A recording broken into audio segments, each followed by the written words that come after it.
Hi, everybody. Uh, so I am Reese Tuttle. I have a hat club in Cincinnati, Ohio. I'm 15, and we're here with Tommy today.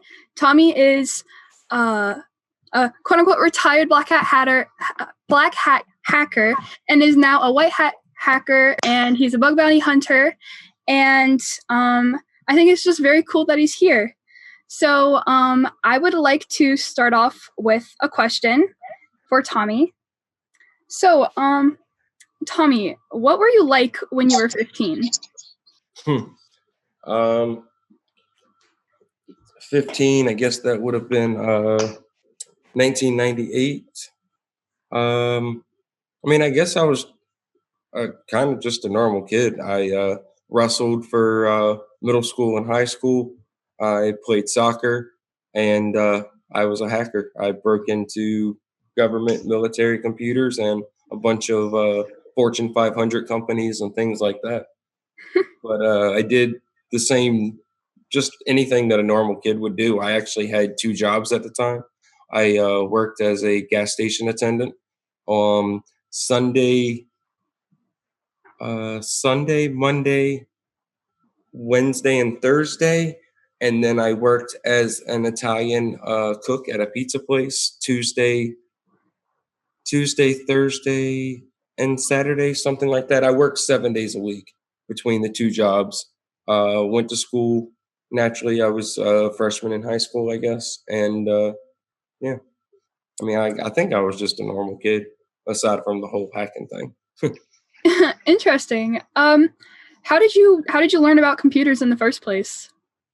Like learn about them. Period. My mom was married, and after her and my dad divorced, and her husband was he had computers, like a couple of computers that he had just for games and stuff like that. Back when games were still on like those big floppy disks and stuff like that.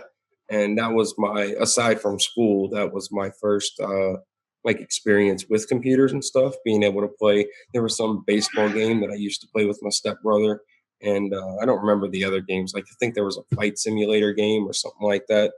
But started out just using that computer when I was probably, I guess, like 9, 10 years old, when I would be allowed to play the games and stuff. Then I really started getting on the internet and everything. My little cousin lived next door to me, and he got a computer. His dad bought a computer one day. Would have been 90, 95-ish, because I remember it had Windows 95 on it. And back then, when it came to the internet and everything, most people used AOL. And if you didn't use AOL, then there were a few other dial-up companies that you could use.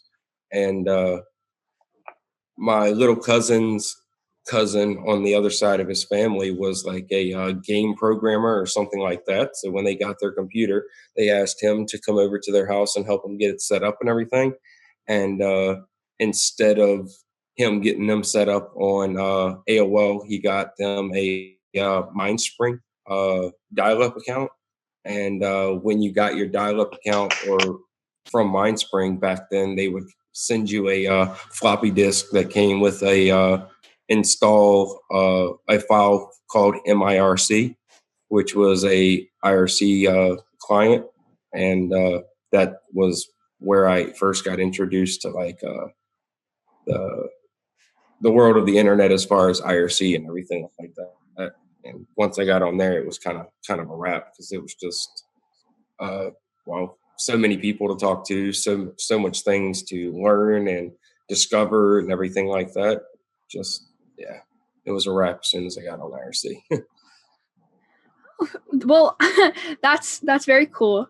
I have one last question myself. I was wondering how you got like into hacking into government computers in the first place. Like, what went into your head to just get that idea? Well, back when we hung out on IRC, there used to be these things called bouncers or BNCs, and that was a program that we could run on a like a Linux computer system, or didn't have to be Linux, but a Unix computer system that would act as kind of like a proxy that we could connect to and then connect to an IRC server so that we could have like a cool host name show up. Because when you join an IRC channel, you would show your nickname, and then in parentheses, it would have like your ident at some host. And unless you were using a BNC or something like that, or a proxy or something along those lines, it would be like your ISP's host and like showing your IP address and who you had for internet and everything like that. And well, we just thought it was always cool to connect to IRC with a host that showed that we were root at some military or government computer system, because it showed that, well, we had the ability to run programs as root on some government or military box. And being a 12, 13, 14-year-old kid with the ability to break into US government military computers was just kind of like, well, it was cool. Yeah, that, to say the least, that's very cool. So we have a question from Dina. So Dina, if you'd like to go ahead. Yeah, sure. Hey, so I'm from Milton, Ontario, Canada. I used to lead a club for 2 years. I started mine in 2018. Now I intern at Hack Club, and I'm going to university.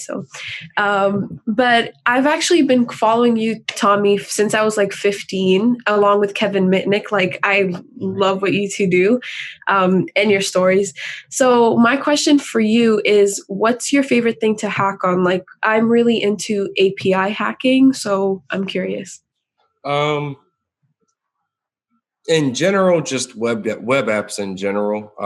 I mean, naturally, I deal with APIs quite a bit when I'm looking at, depending on the functionality of whatever target or company I'm hacking on at the time. But if I have a choice on what I'm going to hack, I look for a program that's got what we call a large scope, meaning that it's a lot of things that we're allowed to hack into. And if it's not a large scope, like say it's only one subdomain or one domain for one application, I want the application to actually have a good amount of functionality. I can't stand when I get a new target to hack into and I go log in to go get the information about it and see what I can do, and then it ends up being like a static page or like a page with like 2 links that it's all in HTML, absolutely no real functionality and stuff like that. It's like, that's boring. I want to actually, the more intricate, I guess, the application is, the more things that it can do, the better, just because it's that many more things that you can potentially attack to find vulnerabilities and in turn make money. Yeah, that's cool. Thank you. Yeah, very, very cool. Yeah, and it seems like a very fun way to make money, considering hearing how much you just made in just last night. Next, we have, sorry if I pronounce it wrong, Sarthak. So if you'd like to go ahead. Yeah, can y'all hear me? Yeah. Could you speak up just the oh, there you go. Okay. My question was, did you, like, when you got into hacking, right? What was like one of the first things, like, apart that from I broke into? Yeah. Like, so, that you were like, this is so cool, I want to do this. I actually remember the host name of the very first military computer that I broke into, and it was ngb.sc2.ngb.army.mil. And I think just based on what I believe the host name says, I think it was a National Guard system somewhere. I'm guessing like South Carolina or something like that. But that was the first military computer that I broke into, and that I was actually able to connect to IRC as my root bouncer and everything like that. And it's really crazy that I can actually remember that, because it was probably about roughly 24 years ago. And I don't remember what I ate for dinner last night, So the fact that I can remember, it drives people crazy that actually know me, because my memory is extremely bad, except for when it comes to computers. For some reason, my brain remembers things having to do with computers and hacking so much easier than just absolutely anything else. And when people first get to know me and I repeatedly tell them, "Oh, I'm sorry, I forgot blah blah blah because I forgot something that I was supposed to do," or something like that, they get really mad and think that I'm like basically just being rude and mean and everything. But then as they finally get to know me and everything, they finally will accept that it's not on purpose. My memory just sucks unless it has to do with the computer. Yeah, I can relate to that so much. My memory is not always the best. You can ask my friends. So next question is a question from so if you'd like to take it away, go ahead.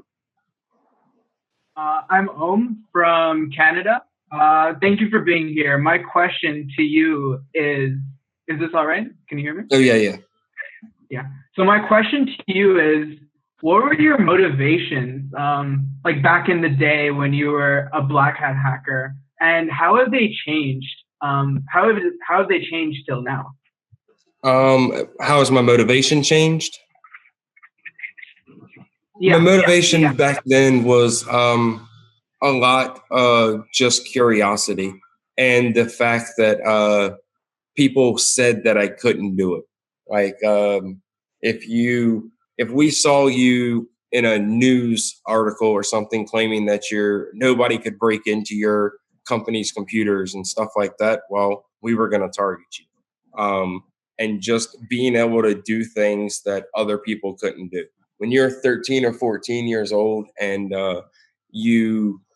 we used to have DDoS botnets back in like 98, 99, and we would go into an IRC room and basically just like be a little bit mean and rude to the people that were in there and wait for somebody to talk back to us. And then we would just pretty much laugh at them and then tell them that, well, you shouldn't have done that, blah, blah, blah, tell them what we were going to do. And most of the time when people online tell you that they're a hacker, they're not really hackers.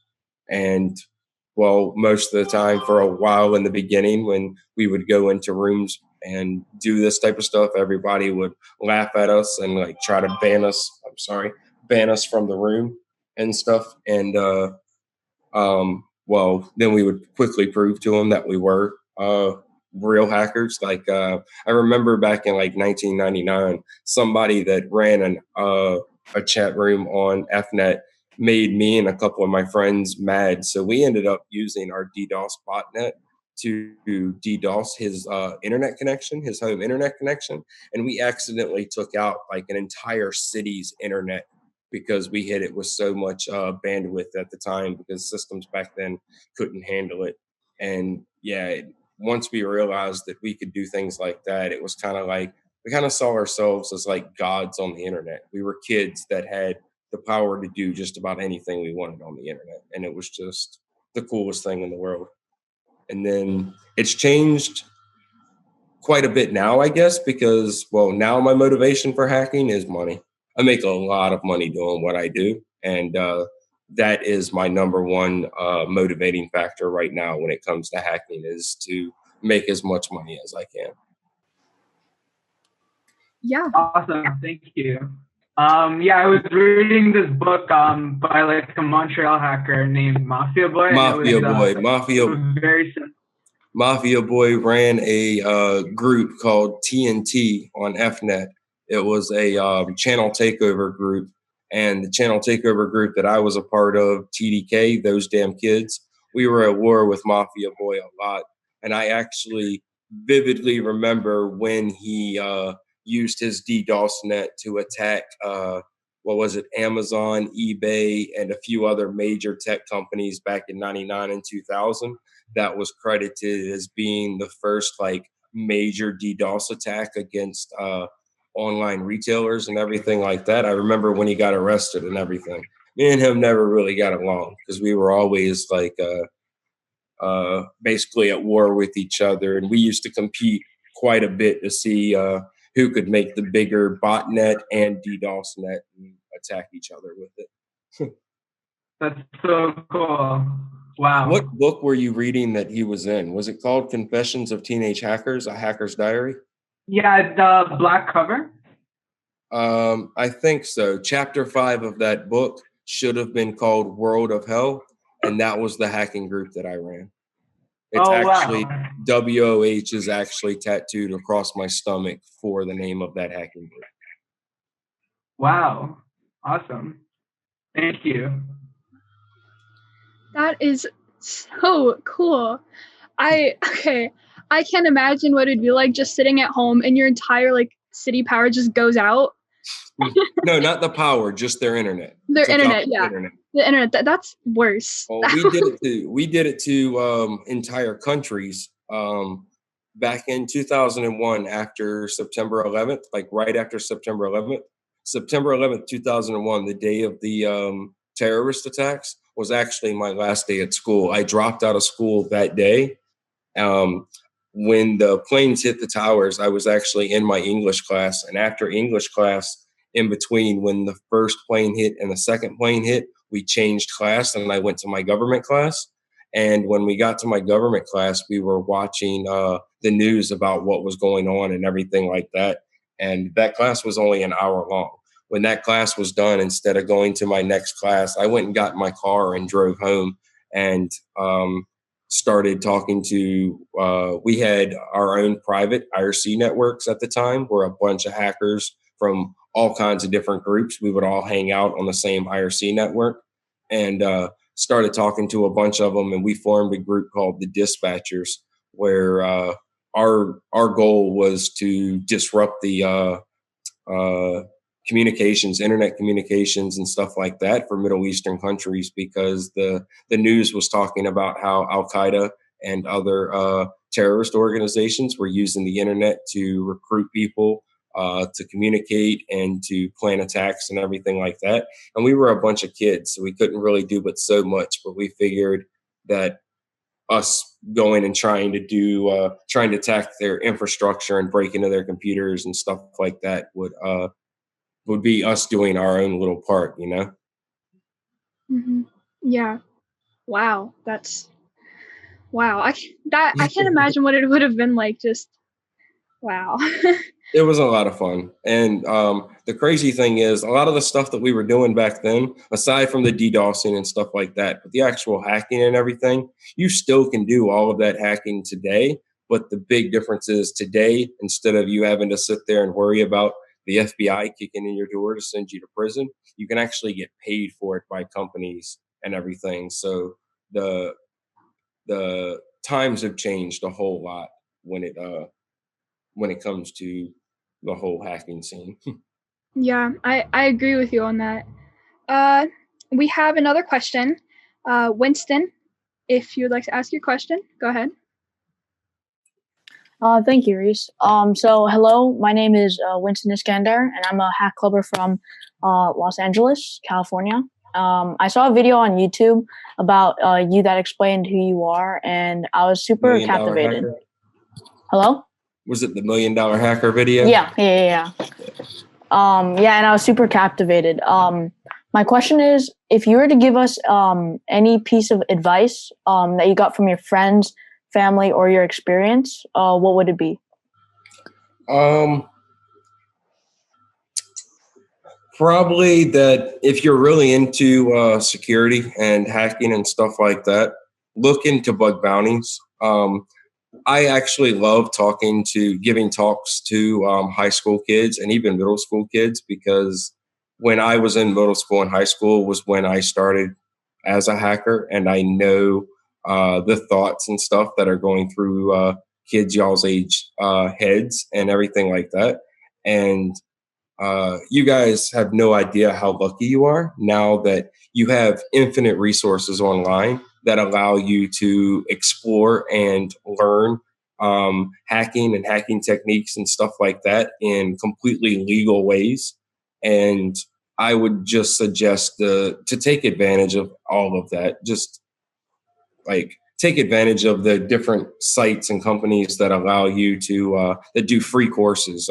I've got friends, a friend of mine, Ben Nahemsek on Twitter. He does videos several times a week where he invites hackers like me to do just interviews and giving tips and stuff about doing bug bounties and live streams while he's hacking and stuff like that, just to teach new people and everything.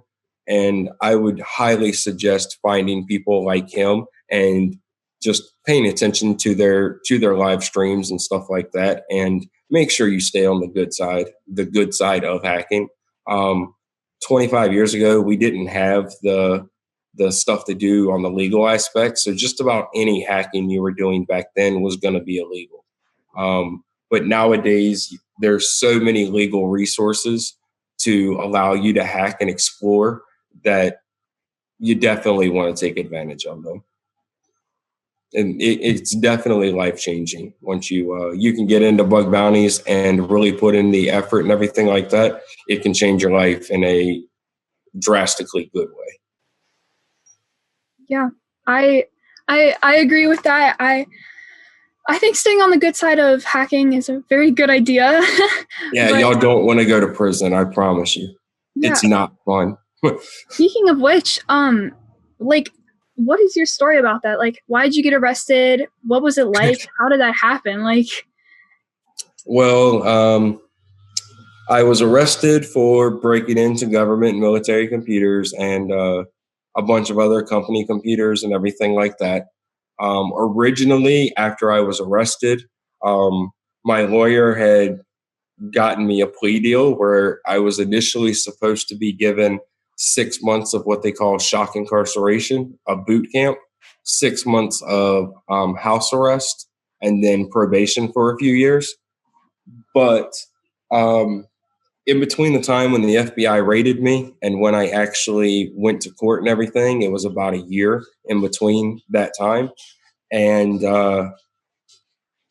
during that time, I wasn't supposed to be touching computers, but I was anyway. And I allowed a leader of another hacking group to convince me to join his hacking group and continue to hack under a new name. And I didn't know at the time that he had been arrested and that he was setting me up, basically. And he set me up so that he could get out of not completely out of trouble, but to get his sentence reduced and everything like that. And as a result, I went to court in January of 2004, expecting to go home that same day and just end up having to go to a boot camp sometime in the next month, to being sentenced to 2.5 years in federal prison. And they locked me up that very day. So I went to prison, spent a little over 2 years. I came home. I was banned from touching a computer. For the first month or so, I actually listened and I didn't touch a computer. But then after that month, I started to sneak on the computer a little bit here and there. And then just as time progressed, I would get on it more and more. And I failed a lot of drug tests while I was on probation, and they never violated me on probation. But then one day at the end of March of 2007, my probation officer showed up at my house unannounced to do a surprise home visit. And I saw him pull into my driveway, and I had computers set up in my room. So I started racing to take my computers apart and go hide the different pieces in different places of the house so we couldn't find it. And I was so wrapped up in trying to get it all done that when I took the keyboard off of my computer and I tossed it onto my bed while I was taking everything apart, I forgot to get the keyboard off of my bed. So it was still sitting there when my probation officer came into my bedroom to look to see if there was a computer in there. And he saw it, and he violated me on my probation for having a computer, sent me back to prison for another year. So then I went to prison for that year. I came home, still wasn't allowed to touch computers, got back on computers again. About 9 months after I'd been out, I was playing this game online, and this girl that played the game also got mad at me that I wouldn't talk to her anymore. So she actually called the FBI on me and told the FBI that I was on the computer again and that I was hacking into banks and that I was using an Xbox to hide my traffic so that nobody could see what I was doing, all kinds of stuff. And as a result, the FBI ended up watching me for 6 months. They rented the house directly across the street from my house. My house that I was living in at the time was listed for sale. And a male and female FBI agent went undercover and came into the house posing as potential buyers of the house so they could look through the house without getting a warrant. And I thought they were just normal people, so I didn't hide my computers or anything like that. They saw me on the computer. And then about 3 weeks after that happened, the FBI and all of them raided my house again and took all of my computers. I swore up and down that I was back to illegally hacking again, which I wasn't. I was just playing games online on Xbox and on my computer. But they swore up and down that I was a black hat hacker still and that I was hacking with one of my previous co-defendants and stuff. And they kept trying to get me to admit it, and I kept denying it because I wasn't doing it. So they ended up getting me sentenced to another 1.5 years in prison with the goal of building a case against me because they had all my computers and stuff again. So they wanted to use that time to go through my computers and get evidence against me that I was a hacker again, that I was still hacking and stuff. And about 4 months into that prison sentence, the FBI actually came and visited me in the federal prison that I was at and apologized to me. Because after going through everything on my computers and stuff, they saw that, while yes, I was violating my probation by having a computer and an Xbox, I wasn't doing anything illegal on them. And the agent actually felt bad for the fact that I ended up going back to prison because the girl lied and they actually believed her and stuff like that. I still ended up having to do the prison time, but they did. One FBI agent did actually come and apologize for violating me again. But the good part about that was when I got released from prison that time, November 3rd of 2010, I was no longer on probation after that. So I was allowed back on computers and everything. So it's been almost 10 years now since I was released from prison the last time and got my computer access back. Wow, you there was a lot of back and forth in between. Yeah, well, that's why it's like I try and tell people that to me, hacking is like an addiction. I sat there and continued to hack when I was on federal probation, and I knew for certain that the FBI was wiretapping my internet connection in my house, watching me and stuff, and I still would sit there and hack. So it was like, it's very much an addiction for me. That's why I'm so happy for bug bounties now, because I get to still do what I love and it's all legal now. I don't have to worry about getting in trouble for it anymore as long as I don't break the law. Yeah. When you were hacking as a black hat and like when you got arrested, what like specific hacks were you doing? Were you doing it for money, or were you doing it because you were addicted to it, or? I was doing it because I was a kid and they said we couldn't do it. I mean, that's pretty much it. We weren't after money. We weren't stealing identities and stuff like that. We just did it. My hacking group, we would only target government, military, and like Fortune 500 companies, like big companies and stuff like that. We didn't want to go after the small companies or anything. We wanted to go after IBM, Yahoo, AOL, Netscape, CompuServe, Pfizer, the pharmaceutical company, Rolex, the watches, Mercedes-Benz, and things like that. Huh, wow. That makes sense. You know, teenagers rebelling, but so it's just about 4:30, so we're almost halfway through. We have some questions lined up. So we have, I'm going to try pronouncing this, Pragaya. Could you go ahead and ask your question? Myself, Pragya, a high schooler from India. So my question for you is, what is the worst experience you had till now in your overall journey? And do you prefer people going for hacking as a profession? The first part of your question was, what was my worst experience? Yes. With regards to what? Like, what do you mean? My worst experience? Overall journey. like through everything, the worst experience was by far actually going to federal prison. I was here in America, they call computer crimes white collar crimes. And generally people that can get convicted of white collar crimes go to like low security prisons and stuff. Because of some trouble I had gotten into when I was a kid, the US government classified me as a serious violent criminal. So when they arrested me and sent me to prison, instead of me going to low-level security prisons, I was actually put in like high security prisons where some of my cellmates at times were convicted murderers and assassins and stuff like that. So that was definitely an interesting time. And it was probably one of the worst times, just having to be around that type of environment. I went to prison when I was 19, or I just turned 20 years old. So I was pretty much a young kid and being thrown into a prison with a bunch of grown men that were murderers, rapists, drug kingpins, and stuff like that. Oh, and yeah. What was your second part of your question?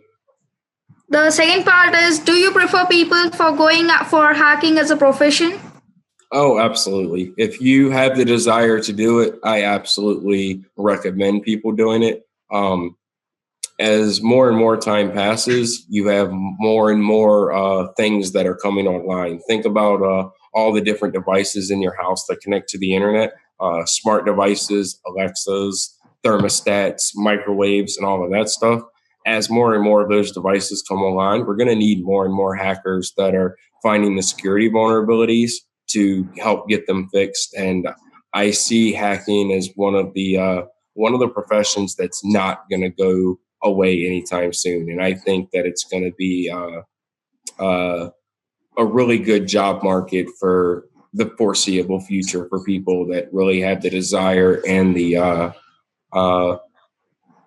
brains basically to do it. Okay, thank you. Mm-hmm. Yeah, thank you, Tommy. So we are going to do something called a lightning round. It's when people ask a bunch of very simple questions with very, very short answers, and we see how many we can get through.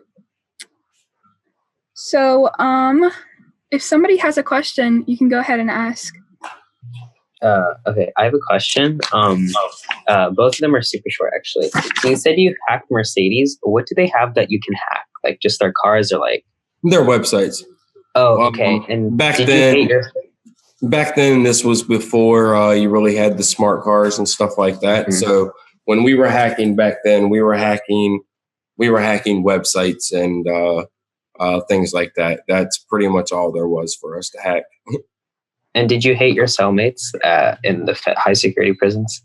No, like were you really scared of them? No,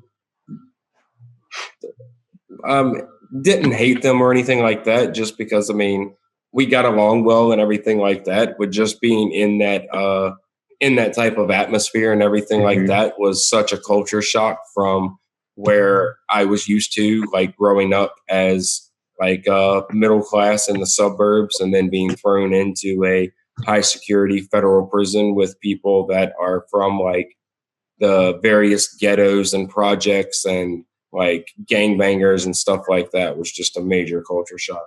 But I ended up getting along with most people that I dealt with in prison. Okay. I have a quick question. Actually, two quick ones. So first, where do you come up with the name Doggy G? I honestly don't remember. I used the name Nike Guy on IRC and FNet first. Like that was my first nickname that I used. And then sometime in like 1998, 99, somewhere around there, I switched to the name Doggy G, and I have absolutely no idea what made me come up with it. I just can't remember. Oh, I thought it would have to do with Snoop. So, you never know, because I did like West Coast gangster rap back then. So yeah. It's entirely possible, but I have no idea, honestly. Well, my second quick question is, what's your favorite or most used IRC client? My most what? your favorite or most used IRC client? BitchX. Same. Yeah. I haven't used it in a while, but that was by far my favorite client to use back in the day, just because of the various little like skins and scripts that we could get for add-ons to just like have the cool away scripts and stuff like that. Cool. So we have a question from Amo. Introduce yourself, say where you're from. Hey, I'm a Moog. I lead a club in Connecticut. I've been in Hack Club for a couple of years now. And my question is, so you're one of the people that not only like witnessed like the internet and technology evolve, but you've been actively a part of it from the beginning. So what's one thing that like you've seen from like from the internet evolving in like the past like 35 years that you could not have predicted back in the day? Social media. So 20 years ago, everybody was told, don't trust strangers on the internet.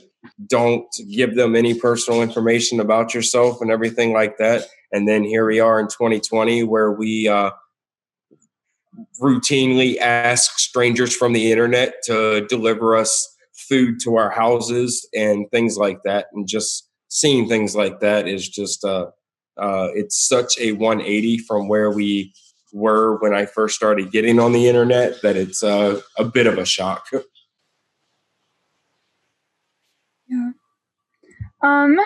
Yeah, I can see that. We have a question from, again, I'm very sorry if I don't say your name right, Samyukta, I think. Yeah, you're like really close. Yeah, my name is Samyukta. I'm a 16-year-old hack club leader from Atlanta, Georgia.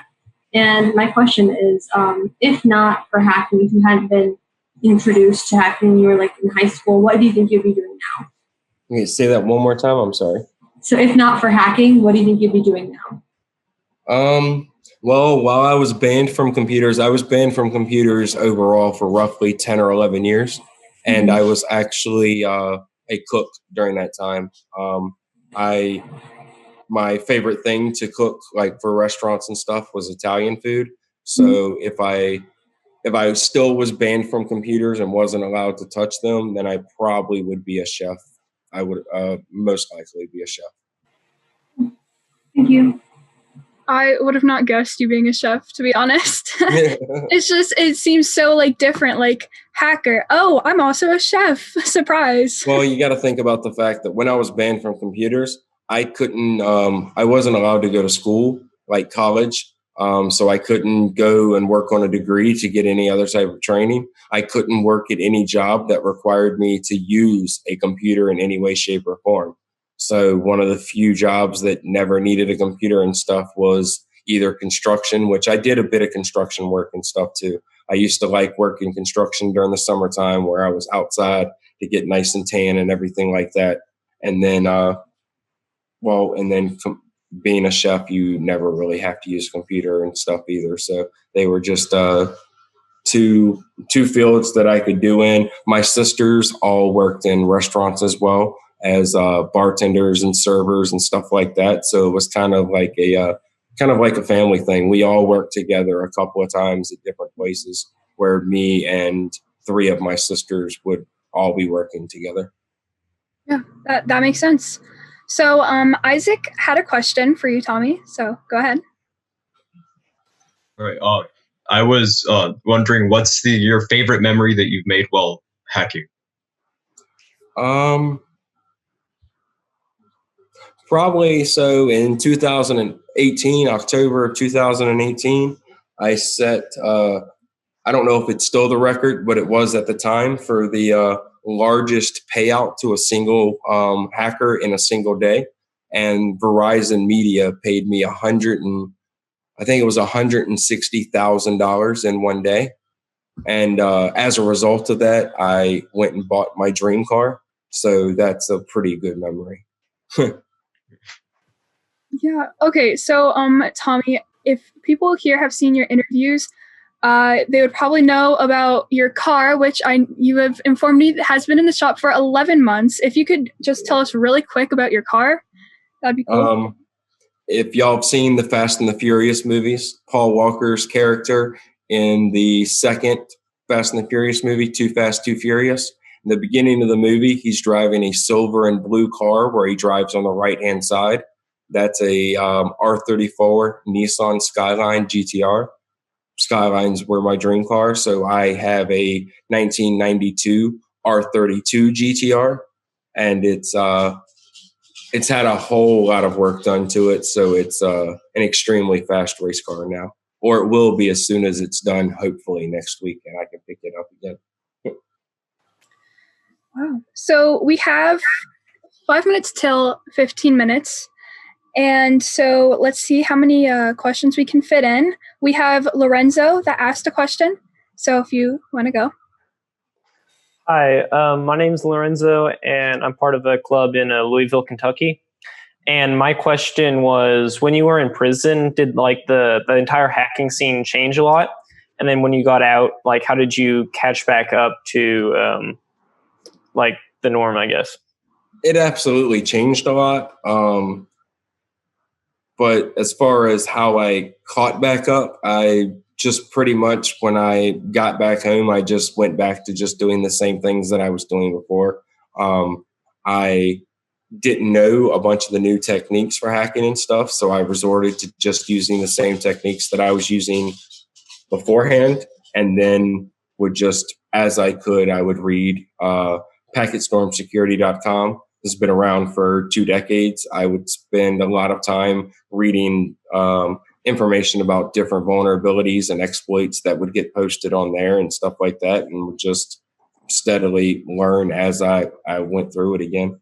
But at least the benefit that time, it didn't take me as long to get back up to speed, just because I already had experience as the hacker. I wasn't starting from like scratch again. So it didn't really take very long to get caught back up. Okay, thank you. Pretty cool. So Melody has a question. She's one with the hat. Very cool. Hey everyone. So my name is Melody. I'm the director of magic right here at Hack Club. And I have 2 questions for you. The first question is, what is your favorite thing to eat while you're hacking?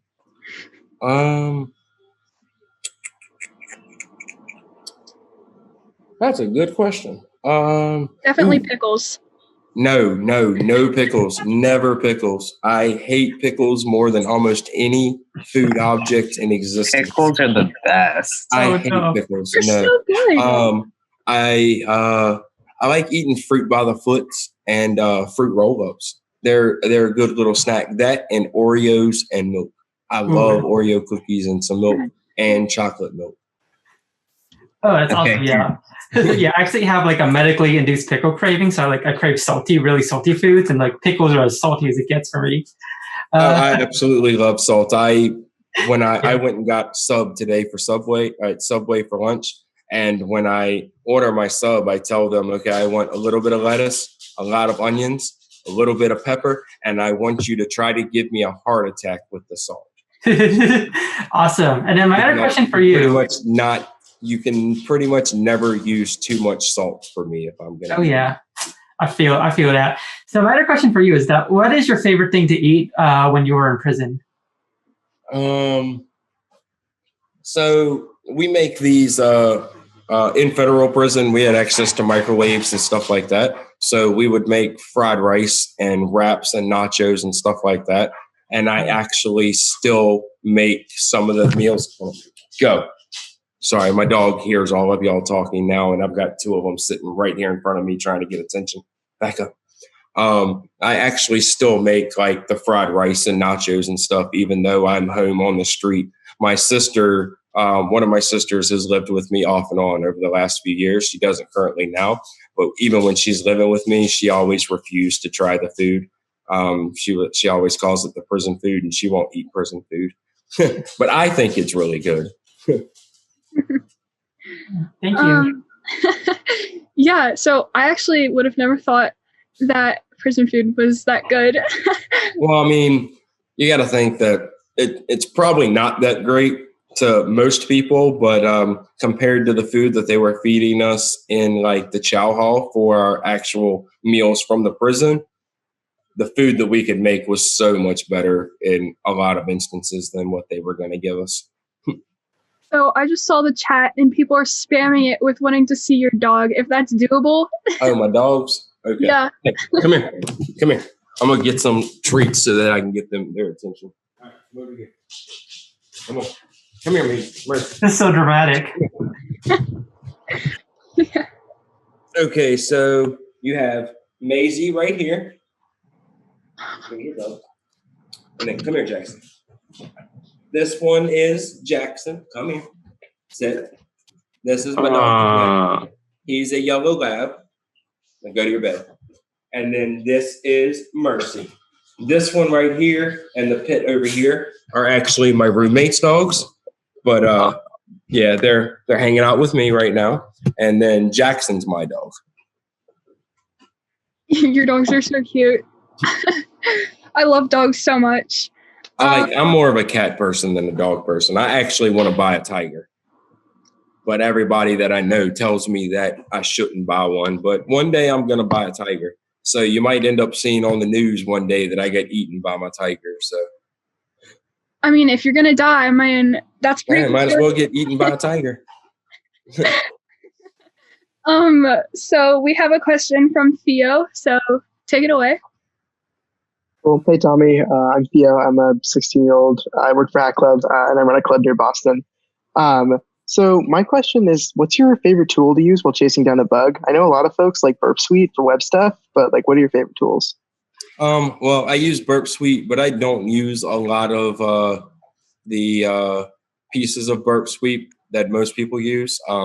Most of the time, I'm using the repeater.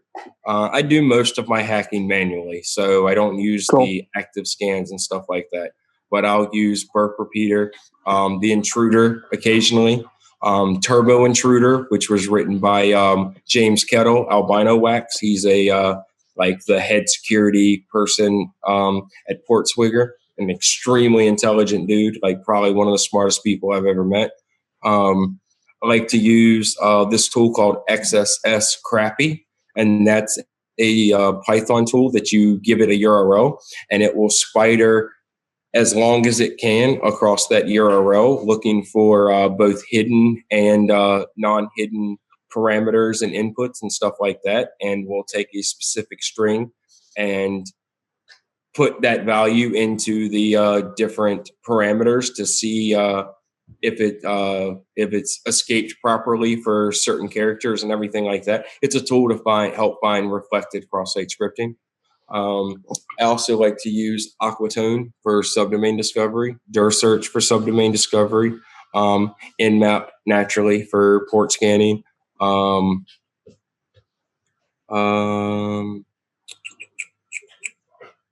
That's actually pretty much it for most of the tools that I use. I mean, I write some Python scripts with a couple of friends to do various tasks and stuff like that, but it's nothing that anybody would have ever heard of because we don't really release a lot of the stuff that we write, though I am planning to. So I started up a Slack group a couple of days ago to invite anybody that's interested in hacking and stuff like that to join it, to be able to ask me questions.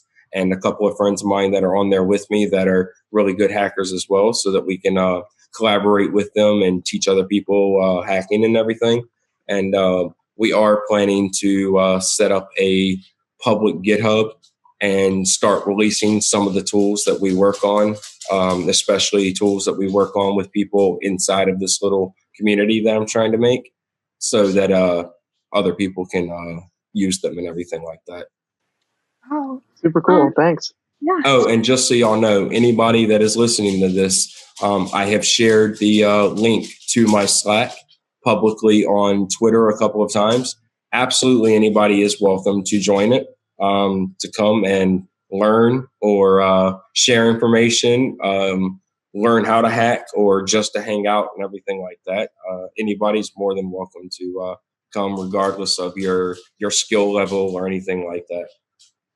Yeah, I was about to mention that you shared your link on your Twitter because the chat was spamming with share the link, but let's see, is the little chat right here? I'll actually throw it in there for them real quick. So it is 4:50. We have time for probably 3 more questions. So Matthew and Lachlan had a question. No, we didn't. We just wanted to see the dogs.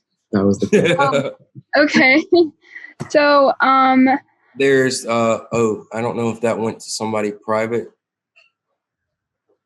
I'm getting a bunch of messages from, I don't know if it's, how do I do it to everyone? Hold on.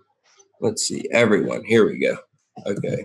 There's that's a shortened link, because when I shared it on Twitter, Twitter will make short little links like that of URLs. So that's a link to the Slack so that people that want to join, they can go ahead and join. And I'll actually create a little Hack Club room on there for you guys that are in Hack Club to be on there, and I will do my best to make sure that people understand that there will be kids, or I don't want to call y'all kids. There will be teenagers and stuff like that on the Slack, so to make sure that they're respectful and not doing anything crazy that they shouldn't be doing with kids around and stuff. Yeah. So we have a question from Anurag. So if you'd like to go ahead. Hey Tommy, I'm Anurag. I'm from Hack Club NMIT India. So I wanted to ask, what have been your trickiest hack? Because I have also been to some CTFs and we had to hack into a electric grid mainframe. So what have been your trickiest hack? And if it's not confidential, if you can share the details. My biggest hack or my trickiest hack? The trickiest one I would like to ask.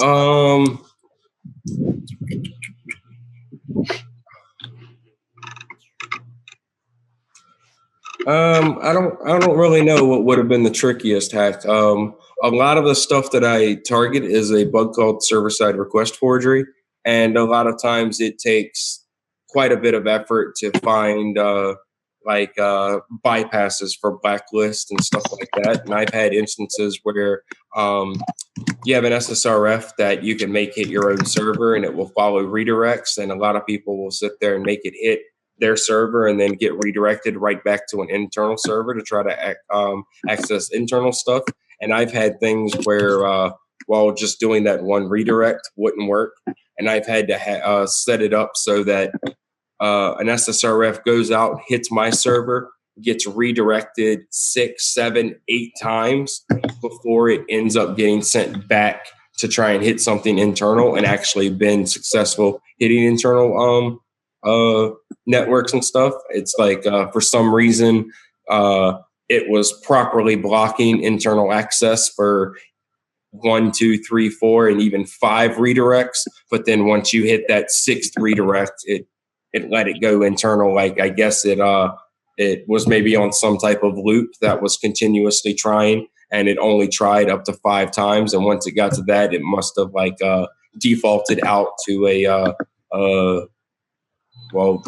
something that wasn't properly checked. I don't really know how to explain it. Yeah.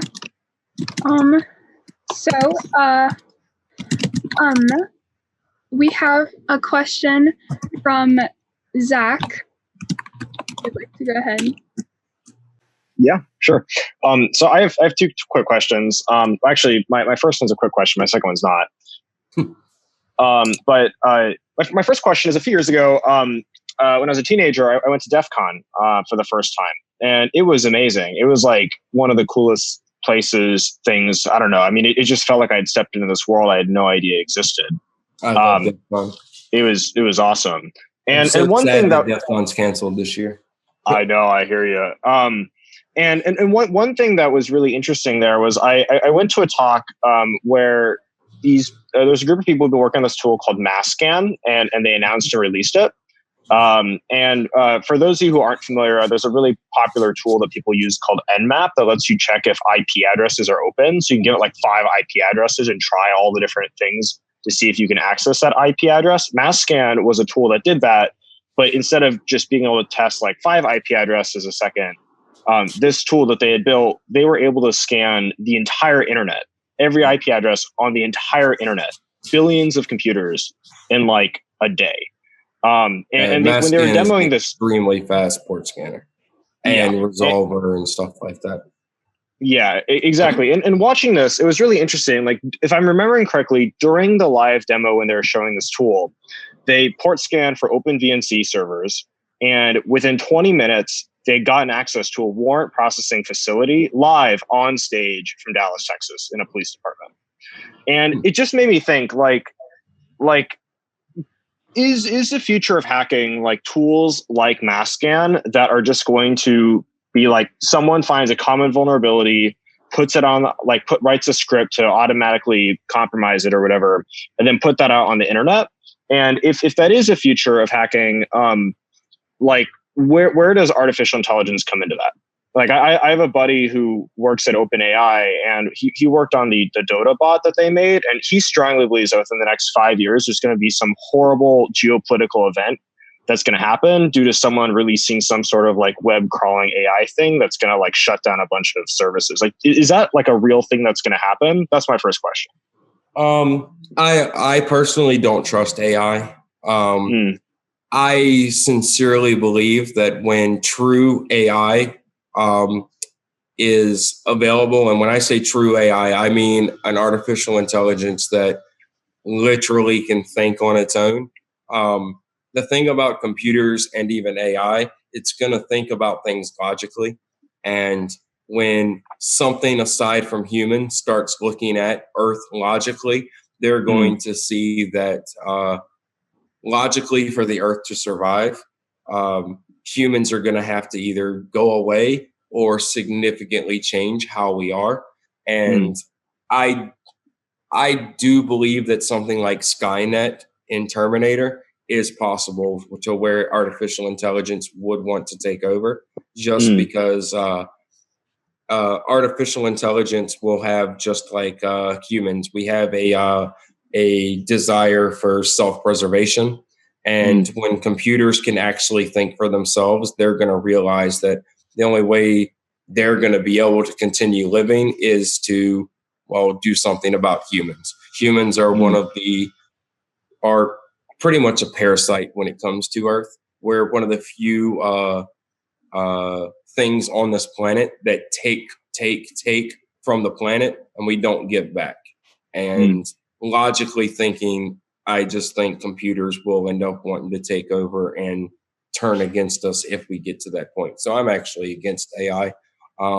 As far as the future of hacking being somebody finding a common vulnerability and just going out and masking it, that happens all the time. That's been happening since the 90s. That's absolutely nothing new. We've had auto routers for big vulnerabilities that have been out. There was an SSH vulnerability back in 2000 called X2 that could remotely root almost any Unix box running SSH. We had auto routers for that. We had auto routers for the Telnet D vulnerabilities for both FreeBSD, BSDI, OpenBSD, NetBSD, the Linux Red Hat Telnet D exploits and stuff like that. So auto hacking for like major bugs, that's not something new. Look at the Mira botnet a couple years ago.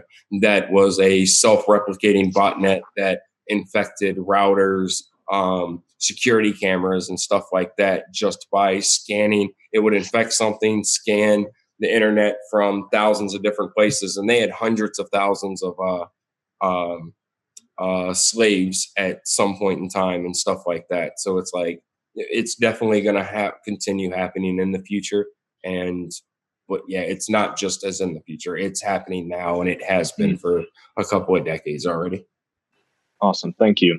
And then my second question, which is kind of a Hack Club AMA tradition at this point, is say when you got on this call, you didn't actually get on this call. And suddenly you found yourself teleported back to the year 500 BC. And you don't know how you did it, but somehow you became dictator of the world. And you realize that you were on one of three identical Earths, And in 2020, in 2,520 years from now, there's going to be a great war between these three Earths, and only one Earth is going to survive. The question is, what do you do as dictator of the world in 500 BC to best increase your Earth's chance of survival? Now, there's three constraints. The first is that you're teleported back right now. You have the clothes on your back. You have everything that's in your head right now, but you can't prepare anything. You can't bring anything else with you, only what you know today. And you didn't know you're going to be teleported back, so you can't prepare anything. The second constraint is that the year is 500 BC, and you're limited accordingly, meaning that somehow you became dictator of the world, but who knows if you're going to say something if people on the other side of the world are going to hear it before you die. And the third constraint is that you are going to die. You only have the rest of your life to get your plans in motion. You can start wherever you want. You can assume you speak the local language. You can assume that you're not going to die of diseases immediately or anything like that. But you basically have however long you're going to live to get your stuff going, and cross your fingers and hope your plans are still going to be going in 2020. The war is inevitable. You can't prevent it. Diplomacy is not an option. I'm not going to plan it. I'm just going to go and have fun. And I mean, 2,500 years or 2,500 years, I'm long dead. So I don't care if in 2,000 years from right now, if we're battling with Mars or something, I don't care. I'm dead.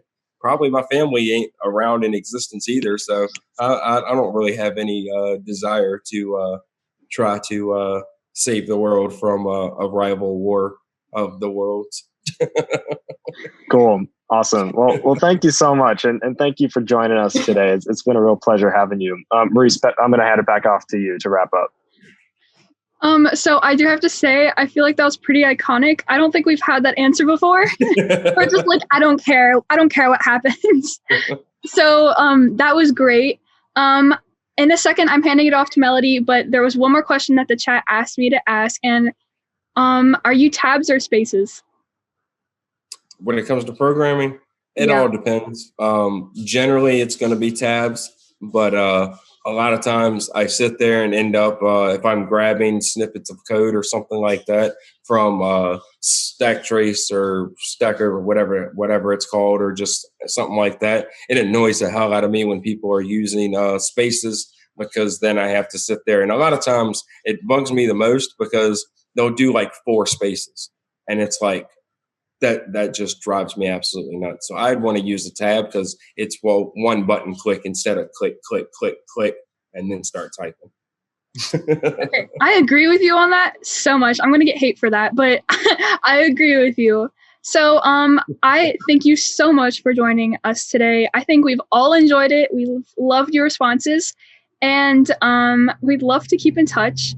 I will hand it off to Melody to sign us off, and yeah. Real quick, y'all, as I said before, any of you guys are welcome to come and join our Slack channel and continue to stay in touch. We can all hack together and everything like that. I will do my best to answer any questions that you guys have. I do ask that when I'm asked questions related to hacking, I don't like getting direct messages of questions.